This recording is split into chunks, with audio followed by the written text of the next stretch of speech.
বিশ্ব জ্বালানি বাণিজ্যের অন্যতম গুরুত্বপূর্ণ নৌপথ হরমুজ প্রণালী ঘিরে নতুন করে উত্তেজনা তৈরি হয়েছে। চলমান যুদ্ধ পরিস্থিতির মধ্যেও প্রণালীটি পুরোপুরি বন্ধ করার পরিকল্পনা নেই বলে জানিয়েছে ইরান। তবে দেশটি স্পষ্টভাবে সতর্ক করেছে, ইউনাইটেড স্টেটস অ্যান্ড ইসরায়েল সংশ্লিষ্ট কোনো জাহাজ সেখানে প্রবেশ করলে তা হামলার ঝুঁকিতে পড়তে পারে। ইরানের সামরিক বাহিনীর এক মুখপাত্র রাষ্ট্রীয় টেলিভিশনে বলেন, আন্তর্জাতিক জাহাজ চলাচল সম্পূর্ণ বন্ধ করা হবে না, কিন্তু যে কোনো জাহাজকে নিজের নিরাপত্তার দায় নিজেকেই নিতে হবে। বিশেষ করে যুক্তরাষ্ট্র ও ইসরায়েলের সঙ্গে সংশ্লিষ্ট জাহাজকে লক্ষ্যবস্তু করা হতে পারে বলেও তিনি ইঙ্গিত দেন। প্রায় ৩৯ কিলোমিটার দীর্ঘ এই প্রণালী বিশ্বের জ্বালানি সরবরাহের জন্য অত্যন্ত গুরুত্বপূর্ণ।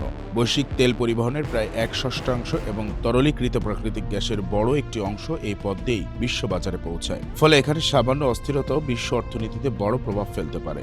সাম্প্রতিক সংঘাতের কারণে ইতোমধ্যে এই পথে জাহাজ চলাচল উল্লেখযোগ্যভাবে কমে গেছে। আগে প্রতিদিন গড়ে ২ ডজনের বেশি জাহাজ চললেও বর্তমানে সেই সংখ্যা নেমে এসেছে হাতে গোনা কয়েকটিতে। বিভিন্ন শিপিং ট্রেকিং সংস্থার তথ্য অনুযায়ী শত শত তেলবাহী ট্যাঙ্কার প্রণালীর আশপাশে আটকে আছে। বিশ্লেষকদের মতে, পরিস্থিতি দীর্ঘ হলে জ্বালানি বাজারে অস্থিরতা আরও বাড়তে পারে এবং তেলের দামও দ্রুত বাড়ার আশঙ্কা রয়েছে। এর প্রভাব পড়তে পারে আমদানি নির্ভর দেশগুলোর অর্থনীতি ও জ্বালানি নিরাপত্তায়।